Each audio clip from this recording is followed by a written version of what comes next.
Greetings.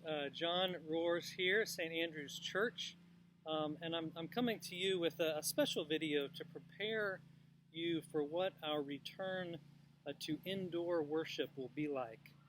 It's starting this Sunday, November 1st. The RSVP system will be the same as it has been for our outdoor services. We'll send out a link for each of those opportunities. The link will come out on Wednesdays. The outdoor service, which will be at 10:30 a.m.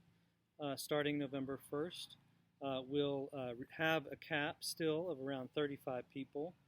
On November 1st, we're also doing a 5 o'clock service because it's All Saints Sunday. But going forward into November, we'll just have the 10:30 a.m. Outdoor service. And then for this indoor service at 9 o'clock a.m., we'll have a cap of around 50 people in that RSVP portal. So once you RSVP for you or in your family, if others are coming with you, you will arrive that day, and you'll come here to the front steps, to the base of the steps here, where there will be a check-in table, and one of our ushers will be there to greet you and welcome you and check in you and any others who are with you. There will be, they will check you off the list and check that you have RSVP'd, and then there will be a sign, with listing out some of the common symptoms of COVID-19, and they will ask you if you have experienced any of these symptoms, if you have any reason to think you may have been exposed, and so forth. And if the answer to all those is no, and you're clear to come in, they'll also have some hand sanitizer if you need it, extra masks in case you forgot one, because masks are required for all people to wear throughout the whole service. Anyone over the age of 2, I believe, is required to wear a mask the whole time.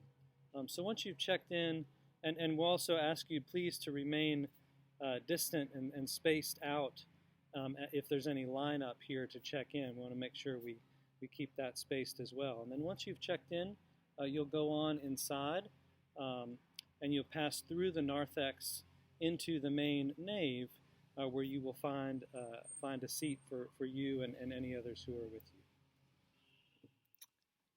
Now, once you have come inside the church for today's worship service, you will find these signs here next to me on the middle of the pews going backwards. And they're on 2 pews, and then one is open. So every third pew is available for seating. And these signs, I know you can't read this too well, but the sign says, "This pew is closed for safe spacing. Seek and ye shall find another seat." And the reason for this is, according to the CDC and diocesan guidelines, you need 6 feet of spacing between people in indoor services. And so that means actually every third pew is where we can have seats rather than every other pew, according to the distance. And then once you find a pew, the way you'll know is not only that it won't have one of these signs, but there will be bulletins placed at either end of that pew, bulletins and the readings for the day. So those will be your bulletins. And if you are coming as a single person or as a couple, 2 people, or even 3 people, you can find your seats in this main section of the nave here. If you're coming in a party of 4 or more, of kind of a family unit of 4 or more, of any age, then your seats will be on the side transepts, the shorter seating sections on either side. So those are reserved for families of 4, and we've got 2 different rows on each side for those parties of 4. Sort of like when you go to a restaurant and you find where the bigger tables are reserved for you. So that's how you'll find a seat. Again, your bulletins and readings will be in the pews there waiting for you. Now, when it's time to come forward for communion in this indoor service, ushers will come to your section and will release you one family unit and one row at a time. So you really are just coming up as your family unit. And then you will come forward not all the way to the altar rail, but you'll come forward to the crossing where I'm standing here in front of the first pews. And you'll come forward with your family when the ushers release your row. And you'll come forward with your mask on the whole time, you and your family members. And when you come up to the clergy person standing in the center, you'll reach out your hands as you would to receive the wafer. And at that point, there are various ways that churches are doing this, but we're really encouraged to try to make that a contact-free exchange of the wafer. And so what many churches are doing is using this simple device to dispense the wafers without any contact. So you'll see that it just drops in to my hand from above, like so. And so that's the way we will drop, you'll hold your hands here, we'll drop the wafer simply into your hands, and then rather than consuming it right then, you and your family members will return back to your pews. And when you get back to your pews, then you will, slip off your mask, receive your wafers yourselves, and then slip your mask back on for the concluding prayers of the service. A few final notes about this indoor service. At the end of the service, after the post-communion prayer and the blessing and the dismissal, ushers will again come forward to release families and rows one at a time. Those in kind of the front half of the church will be directed to exit the side door where the accessible ramp is. And those in the back half of the church will be directed to exit through the narthex out toward the front of the church, again, just to keep things flowing.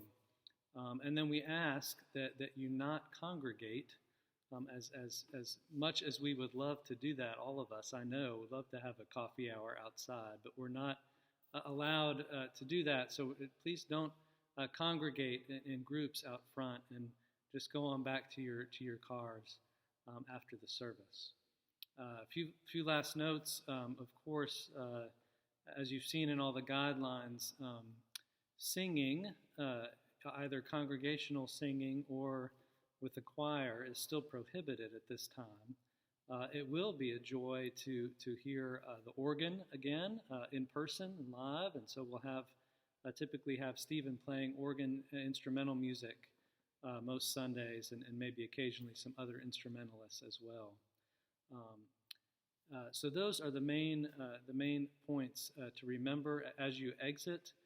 There will be recycling bins to place your bulletins, unless you'd like to take them home for your private prayer.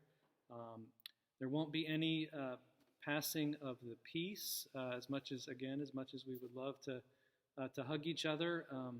We won't have that as a formal moment in the service. Of course, you can greet each other, with a hug, an air hug, and a wave, and placing your heart and so forth.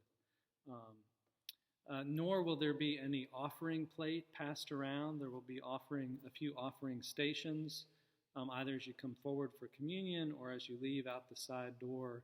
Can you look for those if you'd like to make a donation, or you can also make a donation via our website or even through text. We have a text-based giving that is described on the bulletin. So those are a few of the different things that to look out for, and hopefully you've gotten a sense of the flow of this service from this video. Feel free to reach out with any other questions you might have of us.